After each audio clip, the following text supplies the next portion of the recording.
Welcome back, everyone, to the Lost Depths of Phandelver. I hope everyone had a good week. Your week wasn't too crazy. Let's go. Okay. All right.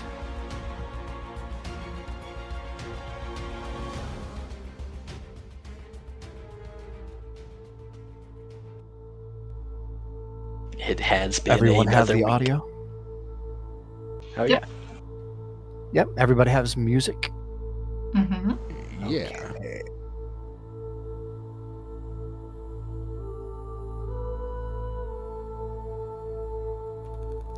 After leaving the amulet of Athazar in Fyeth Shadestone's possession, our party attended the massive criminal gathering held by the Croc boss, engaging with familiar and unfamiliar patrons and hearing several interesting stories.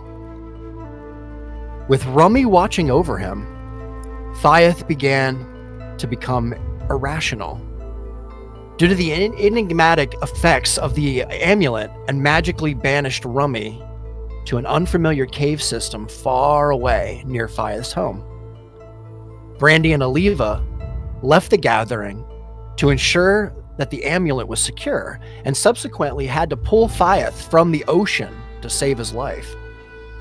Back at the gathering, Ronan converses with Thalira about her procurement of his blood and her oath, while D1 eavesdrops on a conversation, learning that there is a special package containing live cargo to be delivered to someone at sundown near the docks. As Fyeth confides that he has 3 more stones that can teleport someone to the area near his home, the group contemplates the importance of keeping the amulet out of the boss's lair, devising a plan to have Aliva and Brandy remain at the docks with it, while the rest use the remaining time on the elixir of telepathic communication to include them in their meeting. And that's where we're going to begin tonight, ladies and gentlemen. Nice. Yeah. Dun dun dun. Sounds juicy. All right.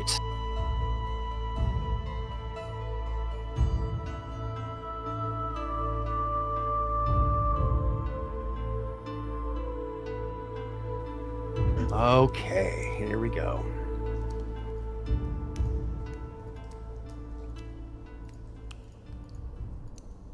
So, D1, Yes.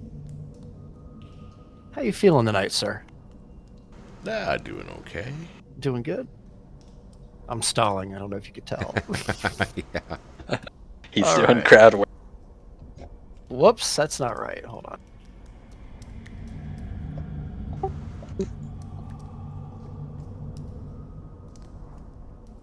Okay. D1, you take this moment while you kind of patiently wait on the staircase for your opportunity to kind of address the boss finally after all of this time. You kind of click over, if you will, I guess is the best way to describe it. You kind of click over and you kind of see Rummy's perspective for a moment. Although it is something to say, of course, of note for later, that D1 always is aware of Rummy's surroundings. So it's not like a click in and out kind of thing, but it's for the sake of it, this is what we're gonna say. So D1, you have control of Rummy here, and I won't make you hopscotch around the board if you don't want to. But I will say, you have an opportunity here to kind of explore or do whatever you'd like. I'd kind of just give you a moment here with Rummy, just in case maybe you might have had a plan or something, Well, he was just gonna look for an exit. Now, my question is, for all the proceedings that we've done up till now, has he discovered anything like in the midst of? It's a good question, man. And you know what? That's a really good. We'll go ahead and say roll a perception check for me. Okay. And add a 1d4 to it. What are you doing, Riggs? Rummy stuff. Yeah. It's a 17. Yeah, that should have had everything added. Yeah. Okay. Which direction do you think Rummy would have went? Kind of north or south, or do you think he just kind of would just kind of like random aimlessly? Yeah, he would have tried several ways. Maybe south first and then north. If Yeah. that didn't lead anywhere. Sure. What you make out is this cave network is vast. And as you kind of make your way down and around the corridors and into different rooms, you see there's a bunch of different sites to behold. To your right here, as you kind of walk into this very large cavern, Rummy, you see several pickaxes laid up against the wall, kind of just laid there, along with what you can tell it seems to be some kind of a lantern, possibly next to it. There's a bit of cloth also next to it. Could be anything. And you could tell very, very without much doubt that this is an active mine of sorts. At least it appears to be. Okay. Oh my. Ooh. The large purple kind of shards of these kind of gemstones, if you will, that kind of protrude out of the wall here, D1, kind of in different areas of the wall that kind of out of the ceiling and out of different parts of the, out of the floor, as you kind of look around and you see the different shades of purples and dark blues as you kind of look around. And Okay, are these the same crystal? I believe, if I remember, he did grab one Yes. crystal earlier. Are these the same Did. as the ones They that are. he's grabbed? they're a little they vary. There's variation in the color and like the clearness of them. Some of them seem a little cloudier than others, and so on and so forth. Okay, he's gonna try to find a decent sized, nice, clear one, and compare it to the one he has, and try to grab like the nicest one he can. But he just Sure. wants one, but he wants like one that looks like a good one. Yeah, I would say probably just above you, maybe about 16 feet. There is a really, really nice kind of thin specimen of crystal that's kind of pointed right out of the corner of the wall up there, like where the ceiling meets the, if you could even say a ceiling, meets kind of a wall, kind of bends around, and you can see it kind of twists out of a crag that kind of sits there in the corner.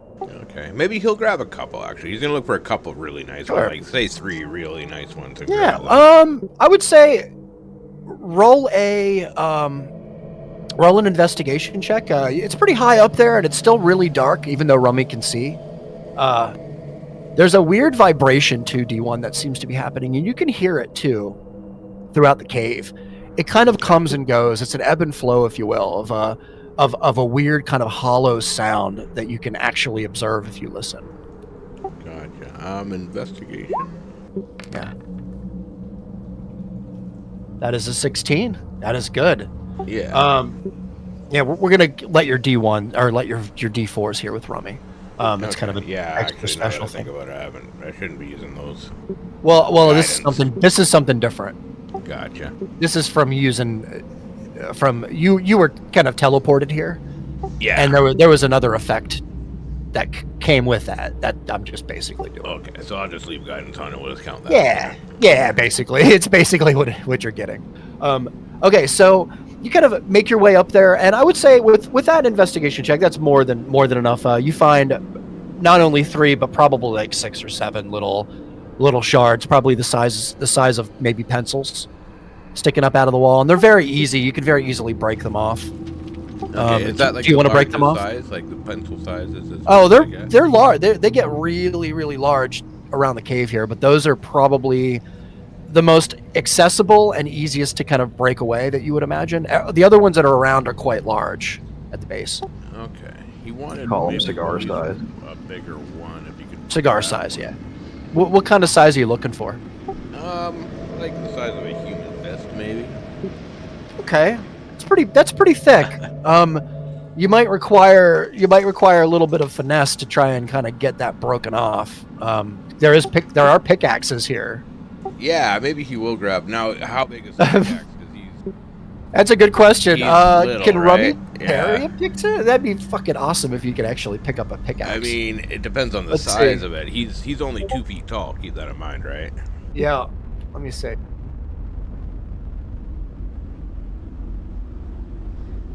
He's a fucking robot Miner's shark. pick. Just bite that shit. Yeah, he's like, let's say 23 inches. Oh, it only weighs 10 pounds.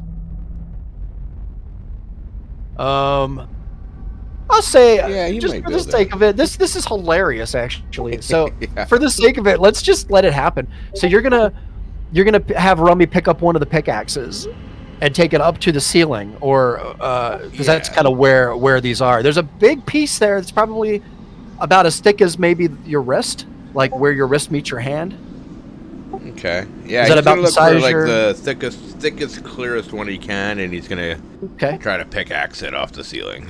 I'd say with your roll, you could find probably a damn near perfectly clear specimen. It's Nice. pretty high up there. I would say, Rummy, give me a strength check, or rather, give me a athletics check. Athletics. Do it with disadvantage because you are Rummy and you're swinging a pickaxe, and it's hilarious. We're letting it happen, but we're gonna have to, Ooh. and keep your D4. Yeah. Okay. Dude, he's just playing Minecraft. With this, That's an 8. It's an 8. Yeah. Add your D4. Did it add? Oh, it didn't add my D4. It did not. Weird. Let's see what you get, D4. because I could change it. I did not change it. Rummy is seems just a little too small to get enough momentum, D1, to kind of crack that shard apart, unfortunately. So he's Sorry. gonna try blasting the ceiling above it You're gonna blast the ceiling, sure. How are you gonna do this? with Force Strike. Okay. Let's see what you got here. Oh yeah, 8, 9, 10, 11, 12. Oh, that was Perfect. 22 to hit for 12 damage. Actually, no, just 4 damage. They don't count the 8. Oh, it's not 8 damage? No, I didn't take off D1's bonuses. Oh, got it. Yeah. All right, perfect. I'll roll a 1d4 as well. For everything, for your hit, and well, your hit is fine. You totally hit. Roll a Yeah. d4 for more damage. So that's another My 1. D4s are all 1. Just like natural 1 after natural 1. See, that's 5 total, and I'd say that's probably enough. As the shard itself, kind of, you hear it crack you hear a loud burst. As kind of Rummy puts his little his little hand out, and a blue energy kind of zaps out, really is released from his hand and makes contact with the shard, and you can hear a loud snap as the shard itself separates from the rest of the crystal. Rummy rather hears a very loud vibration that just starts to just shake all the cavern for a moment before it subsides. Oh, nice. Like, it seems like all the crystals responded to it. Oh, As soon as wow. you snapped it off, like the whole room vibrated, including all of the crystals, just for a moment. Okay. So he's gonna take like the couple cigar-sized ones Okay. and that big You've got about 3 of the cigar-sized ones. If you want to put that on your list, on your Okay, and then and plus the one big one. Yes. Okay, yeah. So I'll grab those 4, and he's actually gonna swallow them. You're gonna swallow them? Yeah. My God. Fair enough. Monster, man. You probably can't swallow the bigger one. Yeah, that's too big for his little mouth. Maybe. You know what? Roll a Kicking. fucking, I don't know. Roll No, for I gag don't. reflex? I don't. Oh, yeah, I was gonna say. I would love to let you do that, but I don't know if the big one would pass. So the little ones, definitely. You could definitely hide the little ones away. in Okay, your so mouth. he'll swallow the 3 little ones, and he'll just sort of hang on to the big one. Okay, that sounds good to me. You know, there's a little glow from the bigger one as well, as you kind of fly around the corridor here, Rummy. And you kind of make your way through. I'm just gonna move you around here a little bit. You make your way through more corridors here until you get to kind of an area where It looks as though there's a little bit of light shining up ahead in the distance here, Rummy. Okay. And that is where we are going to go back to Aliva and Brandy. Whoa. I know you guys have been waiting. All yeah, right. we're awake.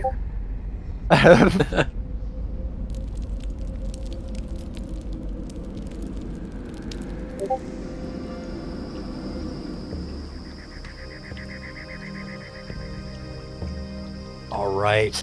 Thank you for being patient, everyone. All right. All right, Aliva and Brandy. Aliva, you are very keeping an eye on the area here very closely. I'm pretty sure you were just outside the door, if I remember correctly. Are we still with... We left Five, right? Now we're by the swamp again? Sorry? I think so, yes. Okay. Yeah. All right, perfect. And Brandy is currently still in the shack, I believe. Yeah. Okay. Is there anything that the two of you want to do before I kind of unravel the scenario here? I think I'm good. Yeah. All right. You both notice Fyeth is kind of staring off into space for the moment. Brandy, you have currently the pouch on your side. Yes. With the gems and the amulet in it. And just for a moment, Brandy, you hear just a small voice in the back of your mind. Just ever so slight, a little bit of a raspiness to it. You hear, all of this money, gold, wealth could make a difference. You kind of look around the room at Aliva, at Fyeth, at Bitters.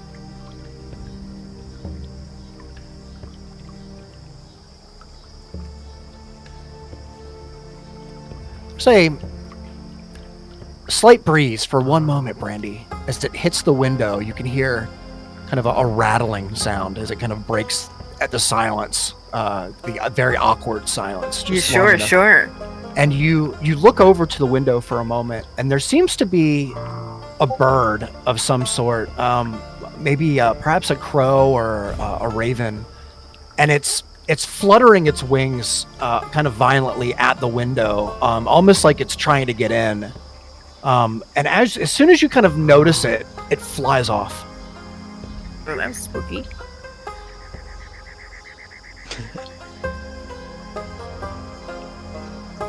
And everybody kind of looks over in your direction, looks over at the window. And Fyeth kind of looks at you and says, listen, I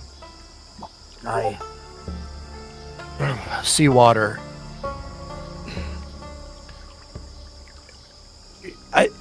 Wasn't the plan to infiltrate the boss?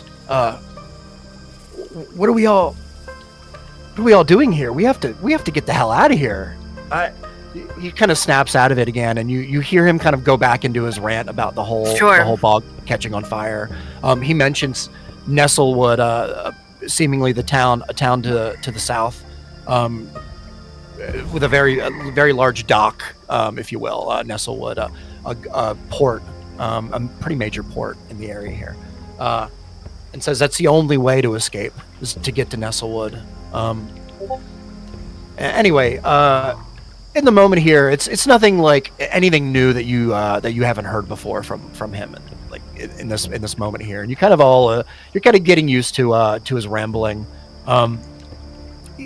He seems more calm than he did before, but he does seem a little distressed. In this moment, I would like Aliva to roll a perception check for me, please, because you're the closest to the door. Sure. I not have my little thingy up? Yeah, all good. Big money, no whammies. Yeah. Alright, perception. Made of chocolate. Nestle. 11. Pretty good. It's not bad. It's not bad. I was gonna say when she rolls a 2 and she gets an 11, that's really good. So you're kind of I would imagine Aliva kind of visualizing her, if you will, Aliva, and tell me if this is right. You're kind of the door's open, and you're kind of like leaned up against the door, kind of looking out, but still kind of in the house. You're just kind of looking out, keeping an eye on your surroundings. Like you can see the pond, you know, kind of directly across the dirt road here next to the bridge, where you not very I long don't like the pond. I have bad feelings about the pond. yeah. There's a very odd and peculiar smell coming from the pond as well, and you remember from the piece of cloth that you found that had seemingly some maybe blood stains on it or something. Wait, like a new smell that wasn't there before? Oh no, it's just the same from before. Okay. You just remember, you know, you're just kind of like looking around the area here, Aliva, and you're considering why you even came here to begin with. What was like the fact that the matter is that you're here now. You're looking for this person who you presume to be dead, and now you're finding out that he's not dead. Yeah, and so there's a greater mystery here to be had. Not even to include the fact that you have run into a former professor who seems to be wrapped up in things way over his head. And you're just kind of taking in the midday bog air, Aliva. There doesn't seem to be anything out of place for the moment. It's really hard to see the tavern from where you're at, like the inn where the gathering is taking place. You know that just about every crook and padfoot within 30 miles is probably here today, in that one place. And I would say, just give you a moment here to kind of contemplate, you know, all of the righteous things that Aliva might become inclined to do to a room full of criminals, had she been in a different situation, right? So, I guess if this goal wasn't so personal, I think, you know, there'd be inclinations to maybe just burn the inn down, but that's exactly things are right. a little bit too personal right now, and right now I need clues and hints as to where to go next. Yeah, of course, yeah. So perfect. And in that regard, Aliva, you're kind of you almost feel like you're kind of stuck here in the moment. You know, you're kind of very with these people, and you know, but nonetheless, you're in all of your patients, you do see there's some companionship here around you as you see Brandy kind of very anxiously looking at the window. I'll just leave the floor open to you guys here for a moment if there's anything that you want to do before I move on. And I'm sorry I don't have any more at the moment. We're gonna heat up here in a second, but that's okay. No, I mean I feel like go on. But I feel like we would probably be semi-inclined to leave Shadestone here to his ghost demons. Okay, that sounds good. Yeah. I mean, I think I'd even kind of consider knocking him out and then kind of think, what's the point? And probably would send a message to the guys like, what's going on? Because we haven't gotten any updates. Yeah. Yeah, sure. By all means. We're waiting in line. Not much to update. Yeah. How long is this line? One group of folks ahead of us. Oh, okay. Are you sure you're not doing more arm wrestling or fighting instead? Yeah. No, Perfect. As we kind of here, so are you guys kind of leaving the shack then, as it were? Yeah, I think I would. Okay. I don't really feel like there's a need to stay with him, and honestly, it's probably given me the heaves just waiting around for something to happen by the inn, knowing that there's, like you said, tons of no good doers over there. Yeah. Nard well. Even if we're not like entering the inn, I think I'd be like checking things out in the nearby area to make sure there's nobody lingering or doing other things around the area. Yeah, for sure, for sure. And you can actually both, if you'd like to. Just theater of the mind. You can kind of go out of the shack if you'd like, and kind of walk down the dirt road a bit. Take a good look around if you'd like. And if you want to do that, I'll go ahead and both roll me a perception check, and we You will good with move. that, Brandy? Brandy? What? I said, are you good with that? Yeah, I'm good with that. Okay.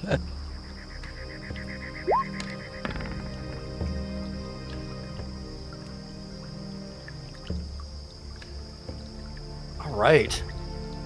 That is an 18 for Aliva. Brandy, what does thine hobbit eyes see? 14. I see a little bit of stuff. Halfling, I should have said. I'm sorry. All right, perfect. You're walking along, and you don't see any. You don't have. There's no reason to be alarmed. It doesn't seem to be. It seems very quite calm, actually. Okay. I will say this: alarmingly calm. Like A little too calm, a maybe. little too calm. Yeah, like considering there are all these bad guys here. From what you can like, it just seems awkwardly calm. But Calm in the way too that we don't hear like birds and things like that chirping, or there's no birds chirping currently. You hear some crickets and grasshoppers, kind of, and frogs and things out in the distance. But there's a quietness today, in the moment here. don't like that. Well, that's Yeah. creepy. All right. Yeah. I probably would just like lean over and decide to Brandy and be like, we could just burn the building down. But I feel While like they're that all would in it. draw more attention, though. Well, I mean, while they're all in it. Yeah, but I don't know. I feel like they've had to have thought of that happening. You guys are no fun in all the wrong ways. A criminal against Cautious criminal. fun. Cautious fun. Can we overhear from the thing, or is this just them talking? It's We're just all up to talking them. out loud. I wouldn't care if they heard me. I would be like, shh, it's okay. Let's not kill everyone that we know. Unless we have to. All right, perfect. With that, we're gonna go ahead and go back to. We're gonna go back to the. Yeah. So.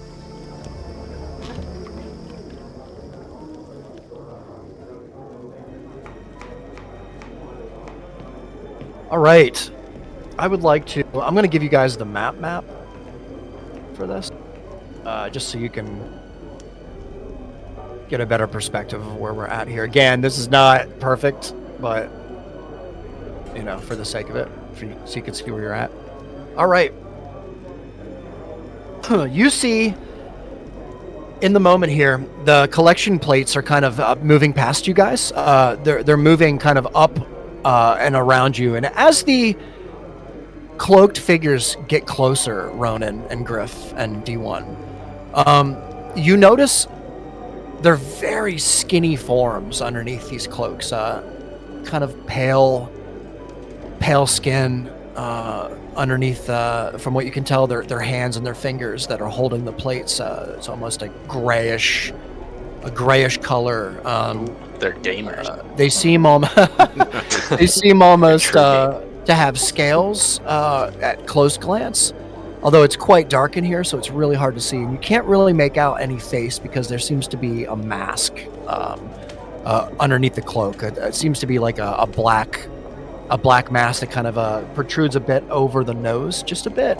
It's kind of an awkward looking thing. It's not quite a masquerade kind of mask. It's more like a, I guess it would be more like a mask, like a decorative parade. kind of. I don't know how to, like a ceremonial piece.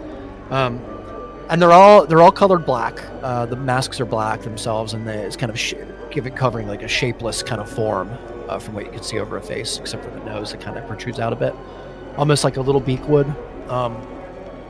As you kind of any like religious iconery on them? Oh, good question. Roll a perception check for me, Ronan. They're Satanists. Oh, Yep, could be. All right.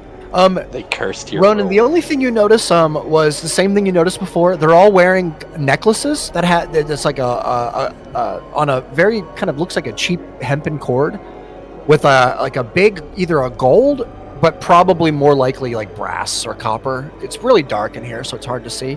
But it's just a circular medallion with a triangle kind of carved into it, almost like if you can imagine, and that's what all of them are wearing. It just has a single triangle in the middle of a circle. It's just It's a Triforce. very odd. Yeah, I kind of like a Triforce. As they kind gamers. of continue to move forward, they move past you, the three of you. Let me just drop my dice on the floor and across the room. Oh. It's part of the process. It's all do part of the this. process. 3. That is 1 success. So as you move around here, and I have to choose. So it's gonna barely be Griff. Griff, Oh, one sweeps by you a little closer than they anticipated, and kind of brushes against you a bit.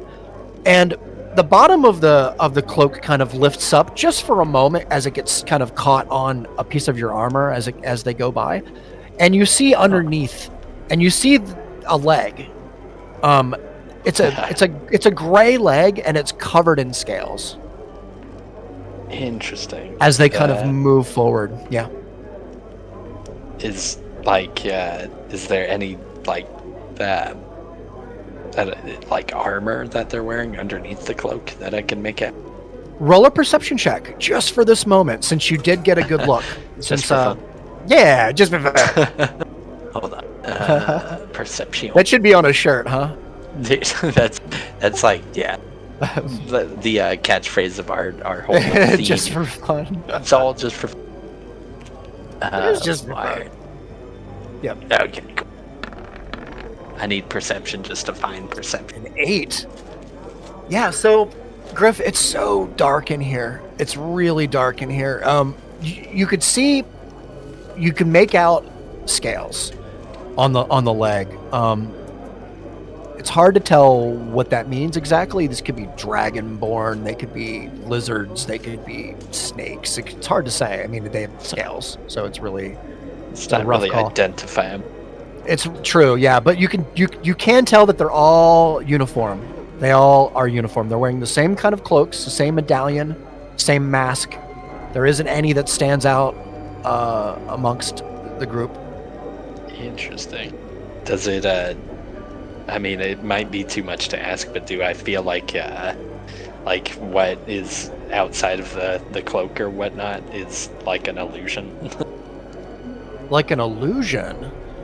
Like, do I sense any magical? Roll properties about an these guys? Arcana check for me.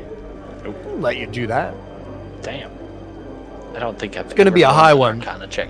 Yeah, let's see what you get. If you get a natural 20, you're the man. Just a sec. Fighter's gonna fighter. I know, it's true, right? I'm like, what? Yeah, Griff, you don't get any idea of any magic anything coming from these. It's really, again, it's kind of, it feels very cramped in here, even though it's a very large room. You do get that sense, but there's no magic per se radiating from any of these creatures, from what you can tell. Well, shit. As they kind I'll of just, brush. I'll just take like a mental note of like that amulet they're wearing and just kind of try my best to like remember, Sure. That symbol.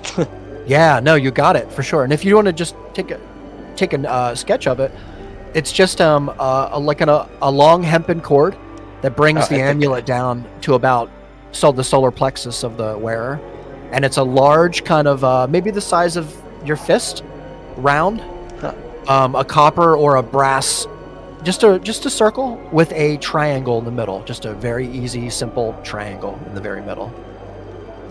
Gotcha. It's like the Flavor Flav clock, but for gaming.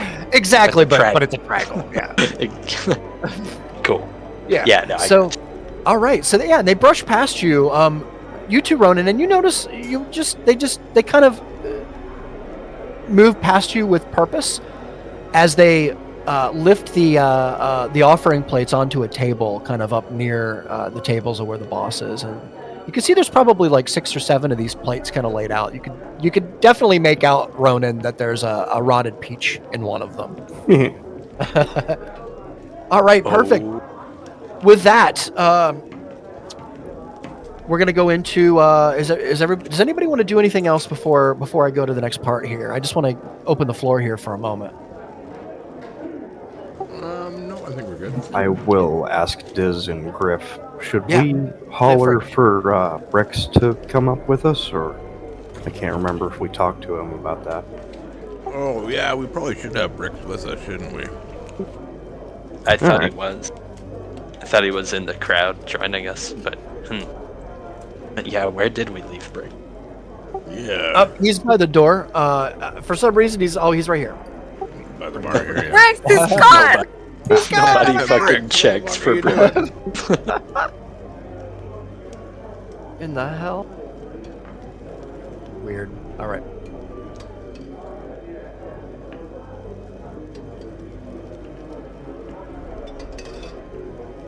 What in the back flipping? Sorry, 1 Jesus. second. I had to reload the page. It glitched Oh out. god, no. We're all everything's just breaking. Just slowly one at a All time. right. Perfect. All right. Yeah. So Brix is next to you, D1. Is there anything particular that you want to do, say? Just let's push through this crowd. We're not waiting in line. So Bad idea. yeah. So you basically see kind of a one-eyed.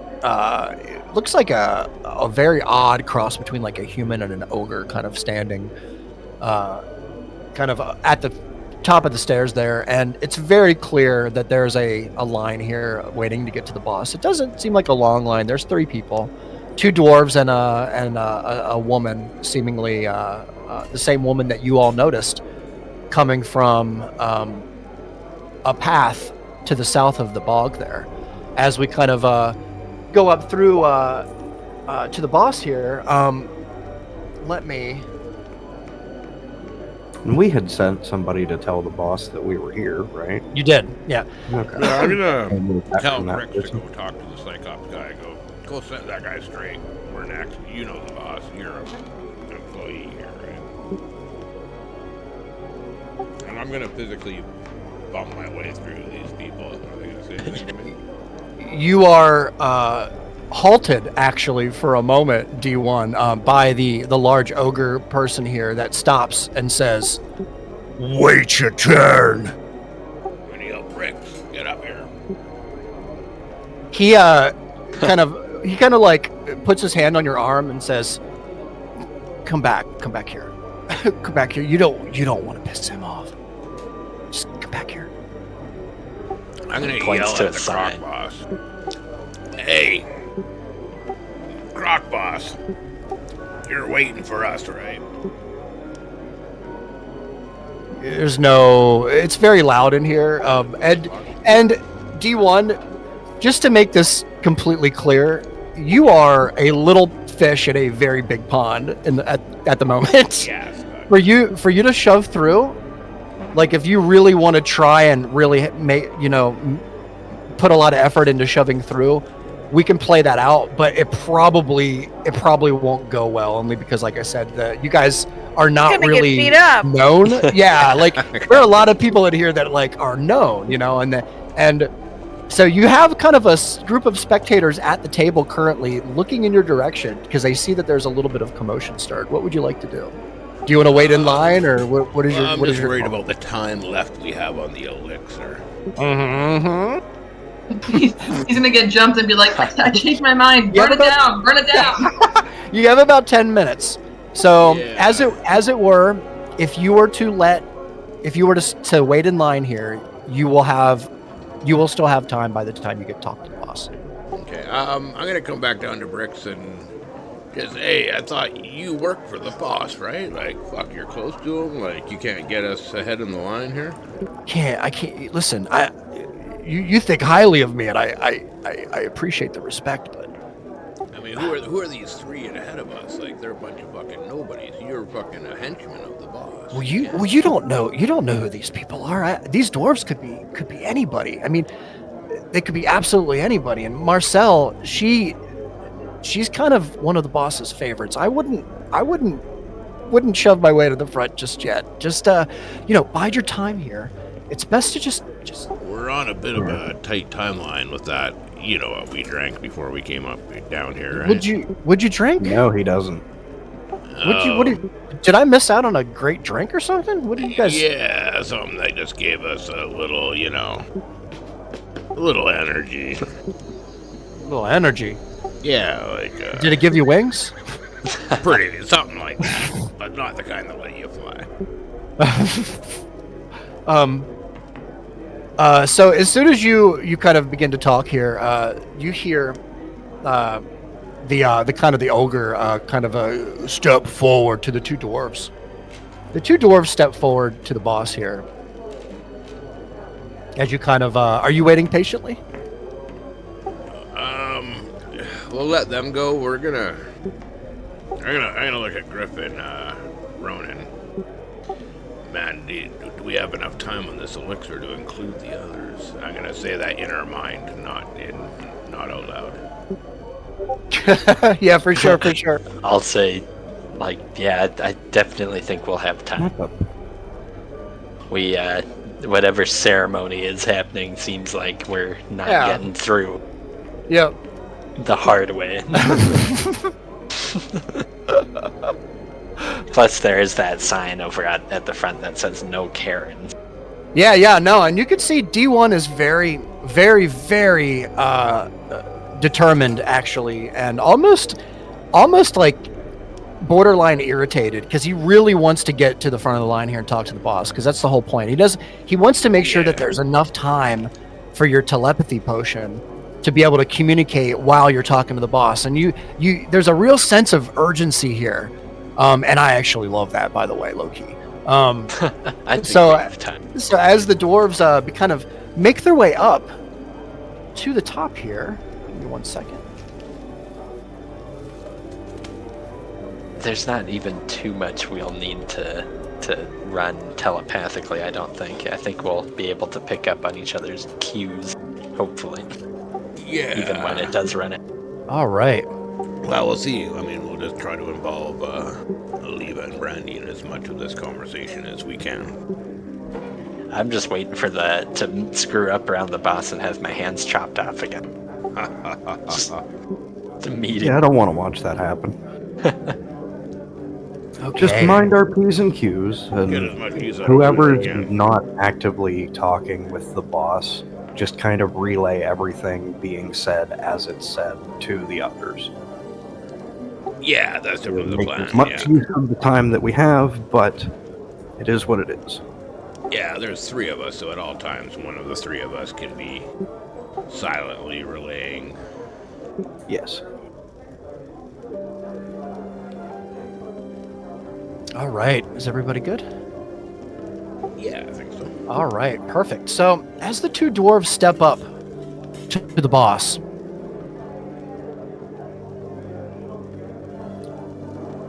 you see the kind of the boss turn his head as the dwarves get close. Move their tokens close just because. And now that that Marcel, kind of this person has moved up, you're kind of both a little closer now. You can all see kind of the layout of the upper floor here as you kind of, your eye level basically now, not quite up all the way, but you're more or less eye level. And you could see the plethora of people that the boss has around him here. There is a very large kind of minotaur at the head of the other side of the table, wearing a very crude kind of black polished leather armor with studs sticking out of the shoulders. There's next to them, there seems to be an elf with a very odd looking face, almost it's very odd to describe, almost like a light blue sheen over the bottom half of its face. Next to them, as a woman that you all notice kind of from upstairs in the inn when you made your approach into the gathering here. I would say you would know her as Patrice, but I don't think you all know her name yet. Sato knows her name. Cuckoo. Cuckoo. Yeah. And in the middle, there's the boss, of course, at the head of the table, and then next to the boss, there seems to be kind of a renegade type. You could tell just by looking at him. He has a kind of a long brown cloak, kind of a very nice white fancy shirt underneath with the ruffled collar, a couple of random necklaces hanging down with a little bit of hair on the chest sticking up through. There's a couple of the necklaces at face value. One of them is an odd symbol of a hammer. It's very odd to you. It's just a hammer on its side. And then below it, there seems to be another medallion of seems like a flame. Just a depiction of a flame on a silver disc of a medallion. It's very odd. Next to this person here, there's two other people sitting at the table. There's a gentleman, a little darker in skin tone. You can't tell if it's human or if they're elf. This might have pointed ears from what you can tell, but it's hard to say. They're definitely wearing a crown of some sort around their head, like a headband, very tight fitting to their head. And Ronan, you notice a couple of dark purple kind of shiny bits that kind of sparkle a bit as soon as the candlelight hits them. Below the person sitting there, same table, is a dragonborn, very very proud dragonborn from what you can tell, sitting here kind of straight back, wearing a very nice leather kind of sash that kind of covers the upper part of his body and kind of droops down over the right part of his hip, which is kind of like a weird shirt that kind of is extends too long over the right side and kind of goes down onto the floor a bit, kind of like a gown would be, a flowing gown. There's a couple of rings on the left hand of the dragonborn. There's one that you notice, a very large green ring, cut in very odd angles. Seems to reflect the light in different ways. As a matter of fact, Ronan, you again, as you kind of look in the direction here, you see every time that the candle or the torchlight hits that ring, there's like a beam of green light that kind of flashes off into a different direction of the room and then it disappears. It's very odd to you. The dwarves walk up and you hear the boss begin. He says, Well, what do we got here? Dwarves in my neck of the swamp. Ain't that a sight? And you hear one of the dwarves begins to speak. Greetings, Mr. Boss. We're honored to have been invited here to this joyous event. I am Thane Stonehammer, and this is my cousin, Dwaylen Ironbeard. We come seeking your protection. The orcs have been raiding and surrounded farms and villages of the borders of our realm. We ain't got the soldiers to defend the outskirts. It won't be long until they're here. The orcs do not negotiate with words. Rumor has it that you have the ear of the war chief or two, and we're looking to strike a deal.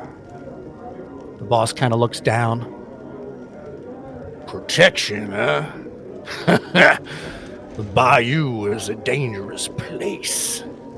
But I reckon you dwarves ain't used to this kind of mud. What can you offer me in return?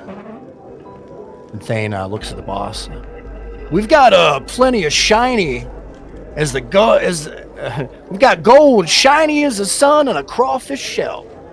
And our forges, they'll churn out weapons finer than the most powerful in the dragon tooth.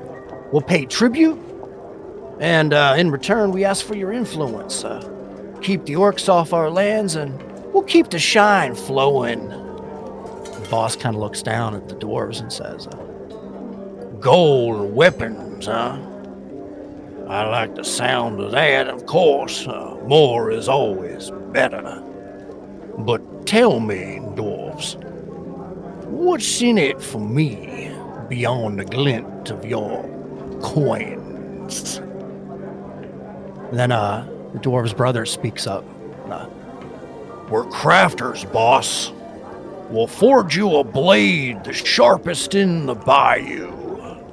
And our tunnels, they run deep as the roots of your cypress. You need a hideout? A secret passage? We'll dig it for you. The boss kind of turns at his comrades at the table and at the crowd gathering below the staircase. A blade and tunnels, huh? I'm listening. There's one thing you dwarves gotta understand. The bayou's got its own rules. You cross me, and the gators won't be the only ones chewing. The dwarf kind of looks up at the boss, kind of shakes a bit. Says, Agreed, boss. We'll honor our word. Keep the orcs at bay, and we'll be your loyal allies. the boss kind of looks around. Fair enough, Stonehammer. Now, let's seal this pact with a toast. The dwarf kind of exchanges glances, then produces a flask from its side. May our enemies tremble like a cypress in a storm, as he kind of raises his glass to the boss. And the boss says, Hear, hear, Ironbeard. Now we'll discuss strategy later. The bayou's got more secrets, and we surely will weave our own. The dwarves kind of toast to the boss, and they make their acquaintance. They toast at each other here, and the dwarves kind of leave. They walk across the kind of the room here, and they make their way, and they move. As they kind of leave, you see this younger lady kind of get closer. Now that you're a little closer to the boss, you actually all smell. There's a mucky smell now that you're kind of up on this platform. There's no better way for me to really describe it aside from like a mucky, boggy, swampy, overly stenchy, kind of stagnant water smell. I'm chalking that up to the Cyclops. Or the Croc man. Or the Croc We are man. downwind. And so as soon as you kind of turn your head here, and this woman kind of gets close, and she kind of gives the boss like a little curtsy. And you can see it's a younger woman, maybe 22, human, black hair. She looks quite rough. She seems to be wearing her best, although her best is pretty dirty. Long blue flowing cloak. There seems to be a little bit of gold on the bottom edges. It's like a family piece or something like that, maybe, perhaps. She doesn't seem like the type of person that would have a whole lot of money, from what you can tell. And as she walks closer, you hear the boss. Ah, Marcel. You look like a cat caught in a gator's jaws. She says, "Boss, I ain't cut out for this life no more, boss. The blood, the debts, it's drowning me."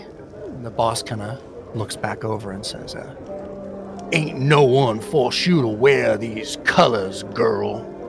You joined the swamp, and now you're knee deep in it. Respectfully, Mr. Boss, my mama's sick. She's wasting away, and the old woman said she needs medicine, but I can't afford it. Not with the cut you take. Medicine, huh? Hell, Marcel, we ain't no charity. You think this bayou runs on goodwill? We got enemies, snakes slithering in the weeds. They smell weakness and they strike. Marcel kind of continues. I ain't asking for charity. Just a little mercy. Let me work the docks. Hedrick's the only one there. Honest pay. I'll keep my mouth shut, boss. I swear. Mercy. You think mercy is a bayou's breeze? It's luxury, Marcel. But fine. You want out? There's a price. One last job, then you're free. Fetch me the old woman's voodoo bag. You know, the one she keeps hidden under her shack. The woman at the shack, boss? She's something else. boss, she's dark magic, curses. There's odd sounds that come from that place at night. Ain't nothing good comes from messing with her. You scared, little girl? Good. Fear keeps you sharp. Now listen close. You slip into her shack, grab that bag, and bring it back here to me. No questions. Fail, and I'll see to it that the swamp will swallow you whole faster than your mama's last breath. Marcel hesitates, then she nods. I'll do it, boss. Boss says, Remember, Marcel, the bayou don't forget, and neither do I. she kind of gives a bow and makes her way kind of out past the both of you as she kind of looks up at Ronan and then looks at D1 and Brix. And she looks at Brix, she kind of looks at him for a little longer. And Brix kind of like, you can see that there's an exchange there, an exchange of glares is the best way to describe it as they kind of move past Griff. Griff, you're kind of a little bit in the way here, but she kind of looks at you and yeah, she kind of looks at you and she kind of nods her head a bit and like trying to pass you. Do you let her pass? Yeah, I'll just kind of turn sideways and she kind of like bows her head at you as she kind of makes her way up and out of the stairs and out of sight. In this moment, I would say just before you go up to meet the boss here, you guys, I would say Aliva and Brandy, you would notice, even without a check, I would say at this moment at least, you would probably notice her, a form coming out of the inn and making their way, kind of turning left. You see them kind of stop in the middle of the road. She kind of looks out past the town, towards the direction that you all remember coming in on from your shipwreck when you made your way for the first time into the Blue Basilisk Bayou.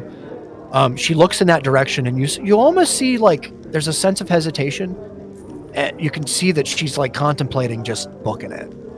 But then there's a sigh. She kind of looks down and at her feet, and then begins to walk to the south, take the south road down towards the docks, towards the coastline that you saw her come from before. Is there anything, Brandy and Aliva, that you want to do to react? Or you just kind of want to let her... Would they have let us overhear that whole conversation with her just now? I would have. Yeah, so I'd kind of give a little quick description and say, is that her? I'm sorry? I'd give a quick description of the girl we see leaving the inn. Just point blank ask that was the same person. I think so. Her name's Marcel. Her mom needs medicine. I mean, I don't know if we necessarily need to go interact with her. It's up to you. I don't know what benefit that would necessarily have in our situation. Honestly, although I'd be going to be tempted to leave and kind of follow, I'm not going to leave that amulet, so... All right, you got it. And I don't like talking to people, so I think I would just be like, oh, all right, I guess she's going now. Nice. Okay, that's perfect. So you're just kind of like keeping a close eye from a distance, just kind of like watching her? We're just kind of monitoring. Yeah, and I should probably roll to see. And that is definitely a fail. She does not notice you at all. She doesn't see you, like, not even in the slightest. I'll just kind of like think in my head to the group, like, we can double back and see if we can help her mom, but right now we gotta utilize our time with this potion while we have it. Agreed. All right, perfect. So, without further ado, thank you for being so patient. D1, you really, really, really wanted to get to the front. So, as a reward, don't blame him for railroading you a bit there. We gotta be hard prep. You have 15 minutes on the post. Yeah, exactly. So we're gonna let you give you the equivalent of 10 more minutes of your psychic potion, which is basically just saying that you will have enough time to do all the stuff you want to do. I'm not going to be a dick about that. Nice. That was the whole point. It was like letting you guys communicate without the boss. Yeah. So, all right. So, what would you like to do? D1, Ronan, Griff. I think we're just gonna march past this ogre, giving him a cocky stare as I walk by him.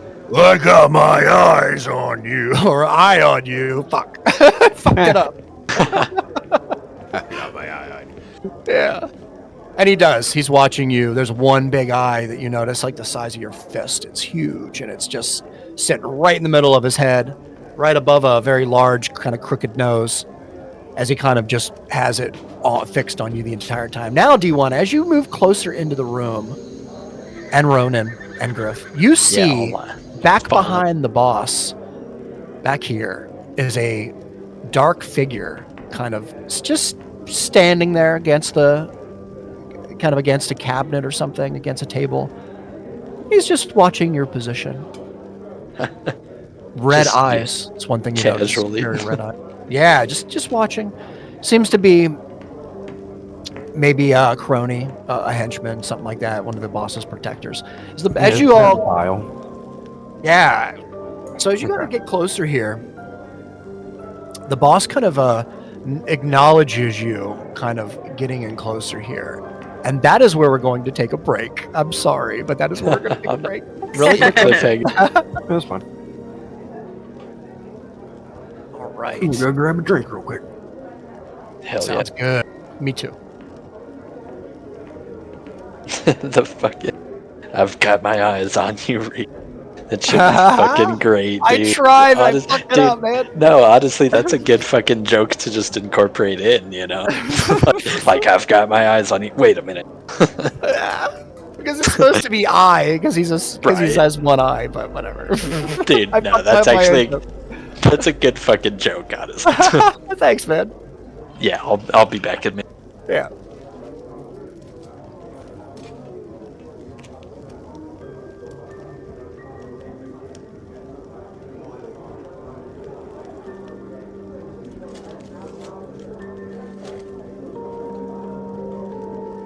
Sorry, that was down really low. All right, I'll be right back too. Yeah, cool. I will too. Alright, why does Discord keep kicking me and rejoining me?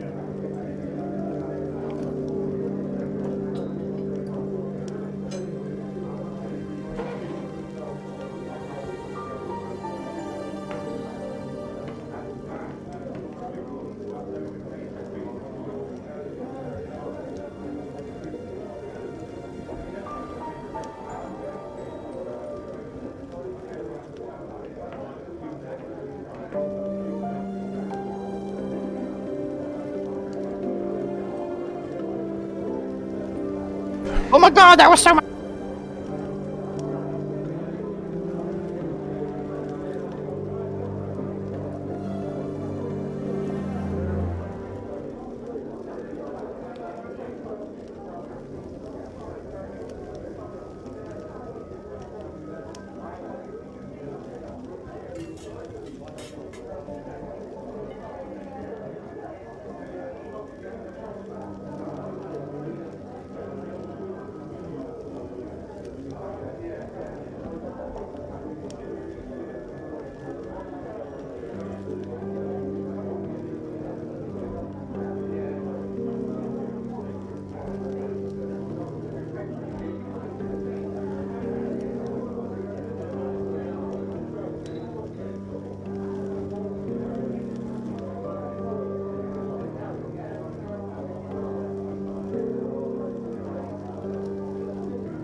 Hello.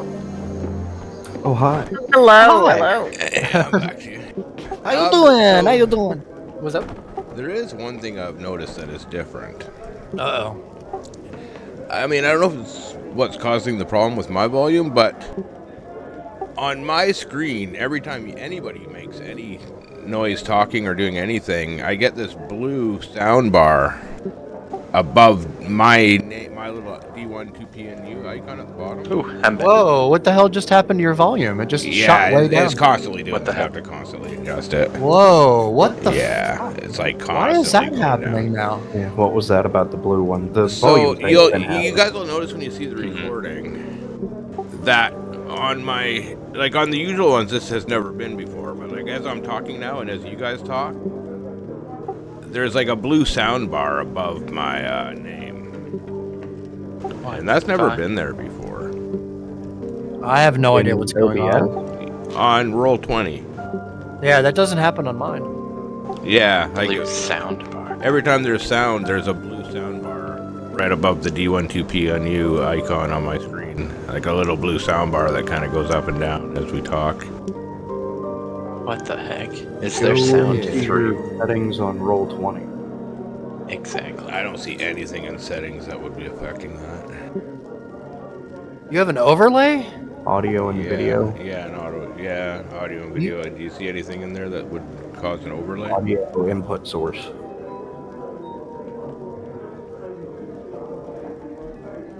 It just says audio 0. It just says select on all three of those. Yeah, same here. And it says I can hear or see both, and then others can hear or see none, right? At the top there. Yeah, I got Okay. both. Could you try one thing? It might sound crazy as hell, but could you just press Alt-Z real fast? And just tell me if like an overlay comes up for you. Alt-C? Alt-Z, like Alt-Z. Oh, shadow play. Okay, yeah, something came up.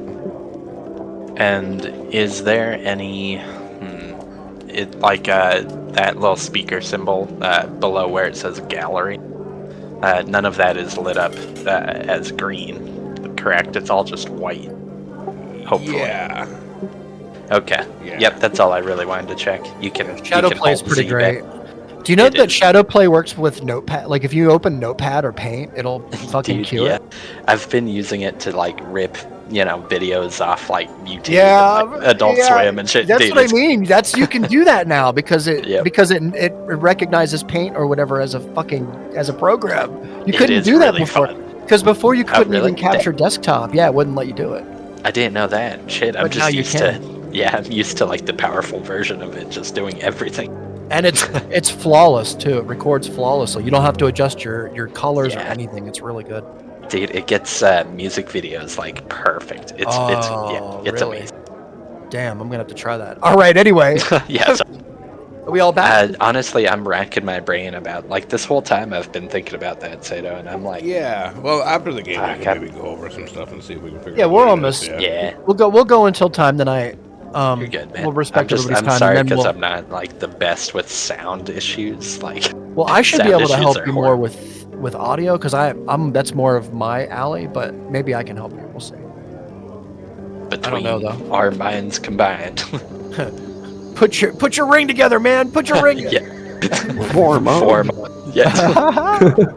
God. All right. A giant rotten piece. Perfect. All right. If everybody is back. Oops. I think so, maybe. All right. Perfect. Okay, with that. Brandy and Aliva, is there anything particular that you want to do in this moment after having that information relayed to you? You're still kind of outside at the swamp. You're hidden enough that you're taking the proper precautions, we'll say. There's not you don't need to roll. It's not necessary or anything. But is there anything I wanted to kind of open the floor because we're taking a lot of time inside here, and I kind of want to give you guys a moment here. Well, the inside is where the fun's happening. It's true. Yeah, I mean, if we could go in with the amulet, but there's always that risk, so... There is a risk. It's true. And I think I'm okay with hovering. But I wanted to make sure that I was definitely hidden from view. Sure. That's good. Definitely, yeah. And you can, I'd say like right now you're probably like close to Hedrick's house there, kind of on the side. Sure. But behind bushes and stuff. All right, perfect. And the amulet is all we have as leverage. Honestly, if we're not doing anything, I might even mention to Brandy that I saw that weird clock or whatever, just to see if she wanted to investigate it. That's kind of more out of like idle boredom while we're waiting for them to come to the Croc boss. Yeah, so. no, that's fantastic. Actually, that's really good. And I definitely would be like, oh yeah, let's do something. You know what? Yeah. Why don't the two of you, as you're doing that, as you're walking over to the cloth, to the kind of the pond there, kind of keeping your your eyes about you, roll a perception check for me, both of you. Just a general perception check, and we'll see if it's above your passive.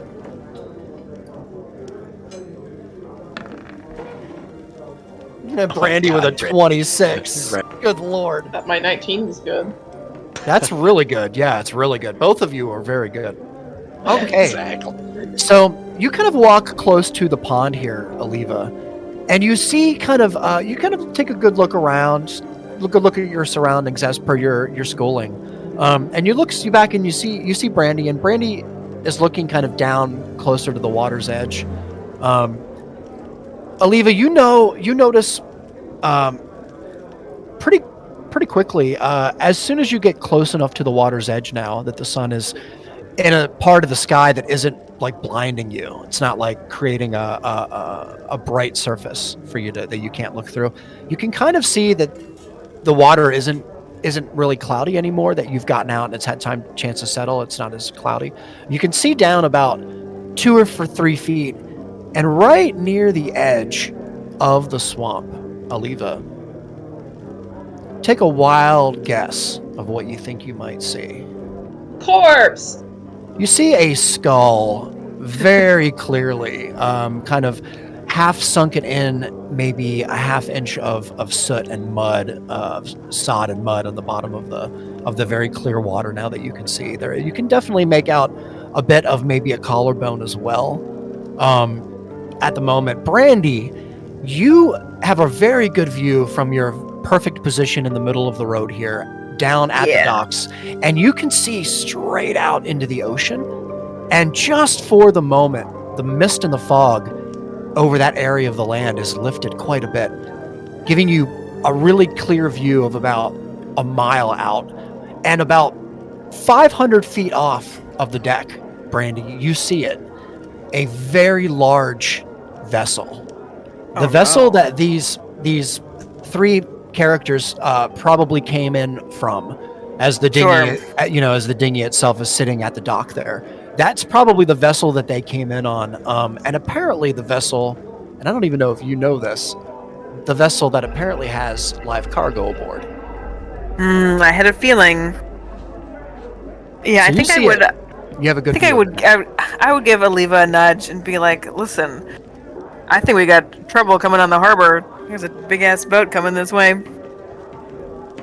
No, I guess it's a good thing we're out here paying attention. Listen, I gotta decide, how much do we like these guys? And we go! I'm trying to imagine both of us just fucking failing. Okay. I thought I was the runner. Jokes on them, it's both of us. Oh, man. That would be so sorry. We gotta keep it in the back burner, Yeah. Yeah. Oh, Oh no, yeah, so this boat's coming. I don't know. I probably just would look at that, just sigh. It's like, what fucking else at this point? So you can see it. It seems to be anchored.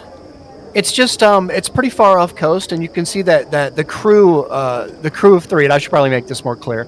The crew of 3 that kind of knocked on Hedrick's door and kind of roped off their dinghy at the dock there. That's probably the ship that they came from. And currently it's just sitting out there anchored. It's hard to say if there's a crew on board or anything. There's a couple of, you can see it has a couple of... Maybe it's not necessarily a big threat. Yeah, it's hard to say. Yeah. It's like 3, 4 o'clock in the afternoon, probably closer to 4 now. Sun's going down a little bit, but it's still very, very much so daytime. Yeah, so, I mean, I'm gonna look at Brandy then, look back at the inn, look down at the skull, look at the dirty-ass cloth, look back at the ship and say, well, do we want to wait here for information, or do we want to cause a little bit of trouble? I mean, we definitely could. Do you think we could get over to that boat? We'd have to swim. There is a dinghy. Oh, true. Yeah.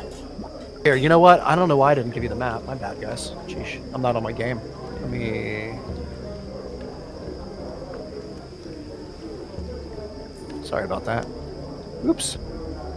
Because if we can get over there, you know, without being seen, but granted, if we're boating over there, Yeah, if we're gonna be very anyone's visible. looking, we're going to be right in arrow range. If the sun's going down, we have that to our advantage, but also there's creatures out there who are actively And I hunting cannot after what's see in in our the bag. dark. Don't want to get eaten. Yeah, well, maybe, I don't know, maybe we see if we can tell who's going on and off that boat, if anyone. Yeah, you can get like on the dock if you'd like, and try and get a good look out there. If you have anything on your person that might lead you in sight, you can definitely use that. Let me see. It's pretty far. It's like Yeah. about 500 feet off the dock here, but you could probably, like, if you had a spell or, you know, yeah, let you take a second here and.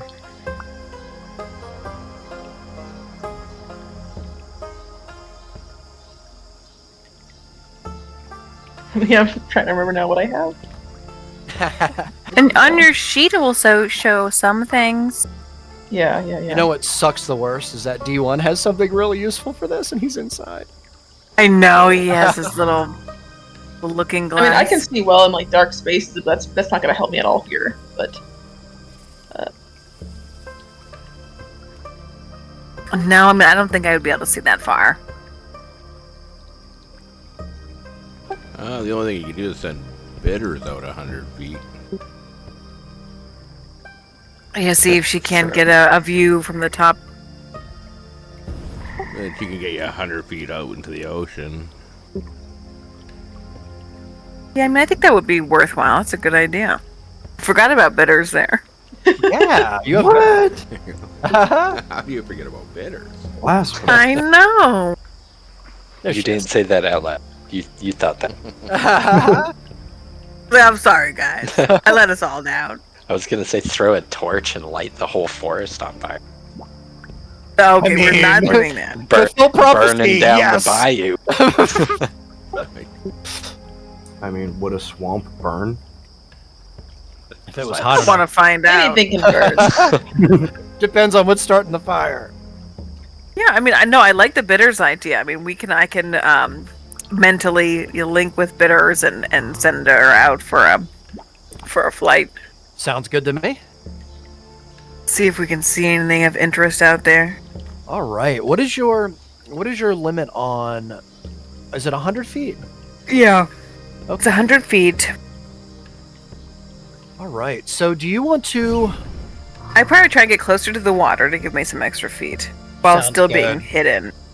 Okay. Yep. You got it. That sounds totally good. If you want to get on the dock itself, you could probably get a really good view from here. Yeah. Let's do Okay. that. And then we'll send bitters out straight Yeah. out off the docks. And we'll put bitters by you for the moment, so you know she's out there. Or he. What is bitters, by the way? We ask this all the time, don't we? Do We don't know. what bitters is? Bitters has not told us. Okay, that's fair enough. We'll But call. we don't know. So bitters goes out to, she like flies low to the ground, like low to the water, Yeah. as to kind of be more stealthy. And then as you get closer, about 90 feet out, it goes up in the sky just a little bit, so you can get a better look, Brandy. Roll a perception check. And roll a perception check with advantage. We'll do it that way. Yeah.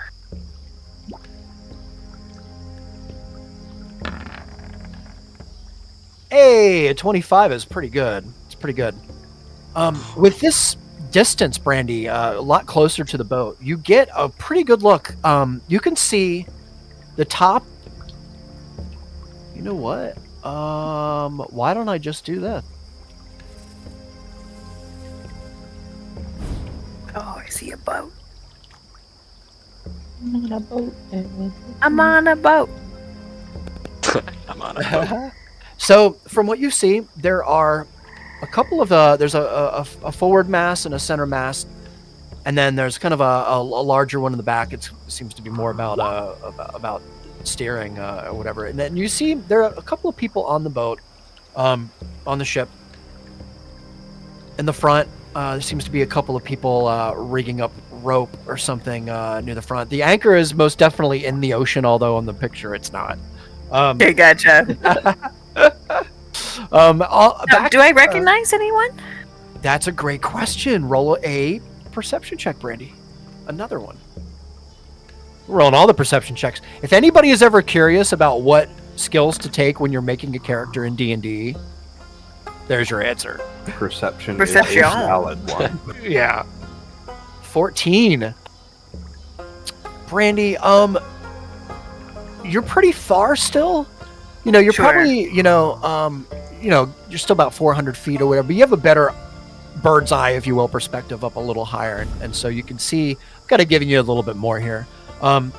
You can see there are about 4 people on deck that you notice. You don't recognize any right now. If I say Okay. right now, it's hard because they're so far. But Yeah. from what you can tell, it's really hard to say. Even with All right, so I mean, 25. 4 people isn't many, but Enough it's more than 2. and it's hard to It say is. if there are any under the deck. Twice. But this looks like a multiple deck galleon. There are cannons underneath. A big ass boat. Big boat. We could use a big boat. You could. All right. Well, I think I would just tell Oliva that there's at least four people on the boat. I can't see more details than that, and I don't know who else could be down there, but they all seem to just be kind of waiting for something. Is my interpretation.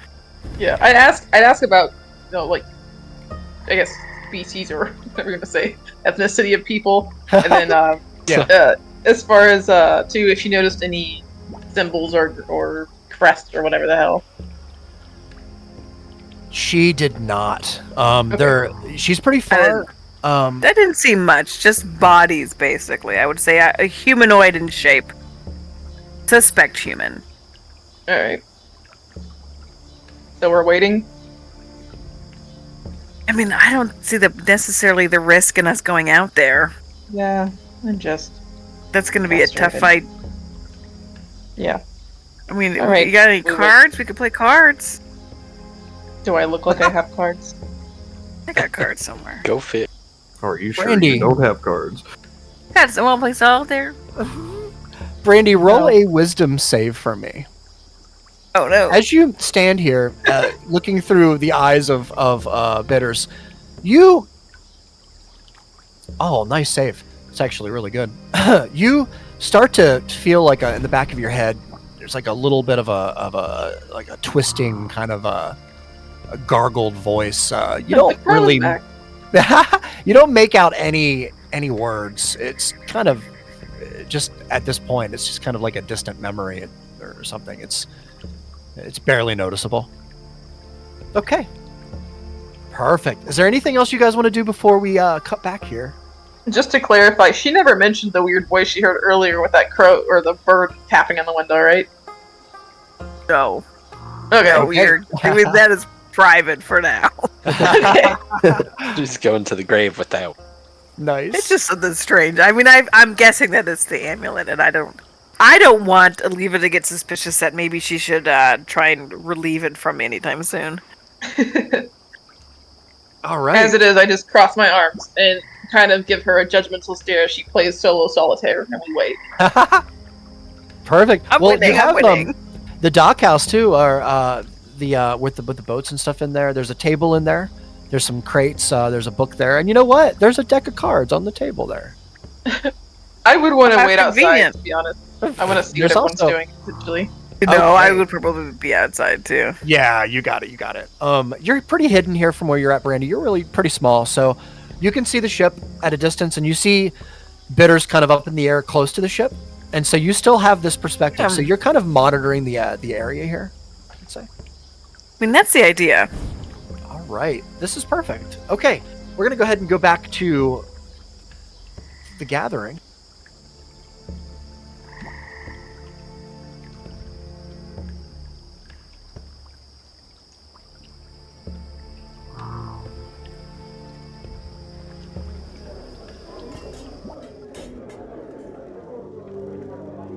The Dark Gathering. All right. That's the Juggalo. I was thinking it. Okay. D1, Griff, Ronan, and Brix, you are all kind of step up to the boss here. As the boss kind of, for a moment, looks over, you can see he's behind like a long table. There's so much food here. Some has found its way on the floor, D1, and you notice, roll a perception check, all three of you, please. Okay. Sorry, I got to do this first. We just want to talk to the boss, When I Reeds. specifically look on the table for Yes. a plate of those little critters, Yes. There is absolutely a little plate, and there are little furry creatures on it. yeah. Do you want to see what they look like? I don't need to Yeah, I yet. can put it You up. can show everybody else though. Do you want to taste? Yeah. There Go they ahead go. and grab one. Try a bite. There's what they look like. Crunchy. It's All right, little perfect. Sea urchins. And as you get closer, let me see here. Ronan, nice job, everybody. You look around here. The first thing you notice is some food that kind of made its way to the ground. A little mouse seems to be darting back and forth between the table and just underneath this door right here in the back. Just a little black mouse. Just a tiny little black mouse that no one would know any better. Just kind of running back and forth. It's really hard to see, actually. He's quite small. But you notice him dart back and forth. The boss's tailored suit is like very large. You can see he's very muscular and defined underneath the suit from where you're standing now.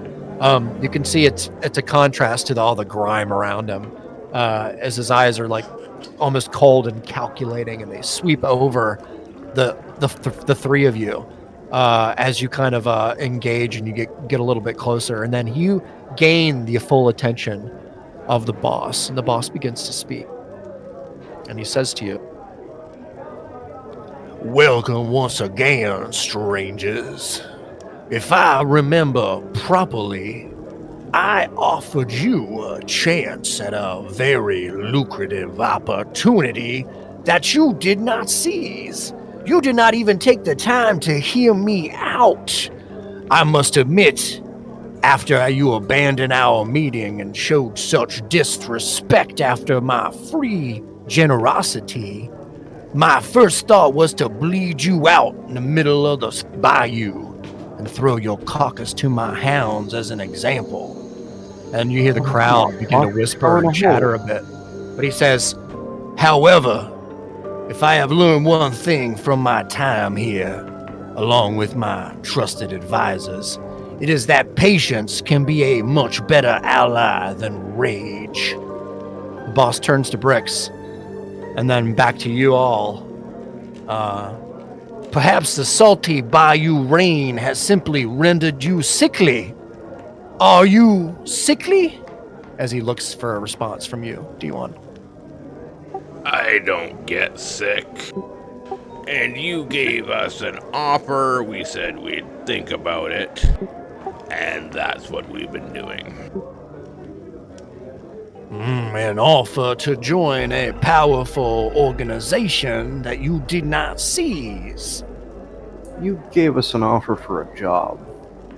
You must prove yourselves first. Bricks, you wanna go ahead and tell him? At any rate. Yeah, if you'd like, I could probably. Listen, boss. I found these people. They were. Well, maybe it's best if I just let them tell you the story. I'll waiting. I'll take that opportunity to offer the boss the drink that I had got for him. Just What do we as a got small here? apology. Yes, we said that we would come back. We did not. We fell down into a fucking hole and got lost for a couple of days. There are many holes in the swamps, that's for sure. Roll a persuasion check from your Ronan. Oh man, he's not. This gonna be picking our fun. fight. We're gonna do a lot more of this next week, but this is gonna be fun. I'm excited about this. So a 10. Nice. Just to counter it. That's a good one. And what did you find in a hole in the ground? We found some big bugs. We found some... I'm not even sure what the hell they were. They were like... and I described the ropers. We also found a wizard. And then we found bricks. Wizard.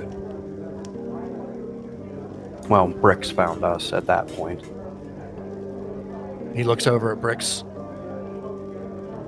His name was Trebre. You found The whole room kind of gets like the immediate area up here. They kind of definitely get more quiet, and some of their eyes get bigger as they kind of lean in. You say that name again. Trebre. He looks over at Patrice here, and then kind of looks over at the large minotaur on the other side of the room there, and looks back over your direction, D1 and Ronan. Well, I should clarify. What we thought was the wizard Trebre turned out to be some sort of construct, I think. Yeah, I'm gonna jump in. I'm gonna say, Bricks here tipped us off that you might want this Trebre fellow dead. So, for your utter respect for you, we killed the motherfucker. But, and I'm gonna grab the pieces of construct and gem that we seen in the room, and I'm gonna place them on the table in front of him. We brought his body back to show you proof of our actions, and when we went to check on it, this was where we left the body. This is what was Turned into left. soup and these. And I gestured to the things on the table. And I'm going to present him with all the construct pieces and the gem that we found in the room. Oh, nice! You're gonna put them right on the table in front of him. Yeah. We're All right. He kind of steps back a bit so that you have more room to place them on the table, and you do. And the other comrades around the table as well kind of step back. As you place the rubble, the remains of charcoal and bits from the construct on the table in front of the boss, he kind of looks over at the Minotaur and over at Patrice with big eyes. And then looks back at you and says, This wizard full of tricks. Most wizards are. You don't know the half of it. and he kind of takes a big, deep breath as the Minotaur kind of stands up, back straight, puts his arm out. Minotaur. Oh, huge. Like He's 9 probably, foot plus? yeah, he's probably closer to like 9.5. with his horns sticking kind of straight up on each side. There's a silver band around the left bottom part of the horn that has like a zigzag pattern in it that you can tell. It's like a very tribal kind of looking thing. This Minotaur is probably, what you can tell, maybe somebody of some stature of whatever tribe he comes from. Kind of lifts his hand, puts his hand down on the table, flat on the table, fingers down, and you see right on the top of the Minotaur's hand is a scratched, like a scar, from what you can tell. It is a star with a circle in the middle of the very center of the star. So it's They are draw Satanists. that. So it would be different than a star with a circle. It's like if you want to draw a star, and then just put a dot in the middle. Oh, I got you. And you see that on the Minotaur's hand as the boss kind of looks back over at you, Ronan, and at the three of you. Well, how's that for proving ourselves? It seems we have a long conversation in front of us. Conversations are good, and I'll offer to... Is it called cheering? Like when you tink your glasses together to take a drink? Yeah, you cheers. toasting. Toast. Yeah. Cheers. Yeah, I'll offer to toast the boss. He kind of looks in your direction, kind of gives you a little smirk, and then next to you, you see Patrice kind of lift her finger in the air, just like flicks it up in the air a bit, and there's like a wave of like light blue light that kind of like moves around the room just a bit and moves over the mug that you hand him, and he kind of looks back down at you and kind of smiles and raises Your his glass bartender to you. Sarah made it. You know, best to not take any chances. He kind of like tips it and takes a little bit of a sip and says, So, let's talk. and that's where we're going to end the session for this evening. Dun, dun, dun. Doo-doo-doo. We will get like really deep into it next week. So thank you everybody for joining us, and stay tuned. We're going to get really deep into the shit very soon. Oh, God. That's, Oh God. I brought my knee highs. Perfect. All right. Yeah, you guys are good to stop recording? Yep. Sounds good. All right, we are out.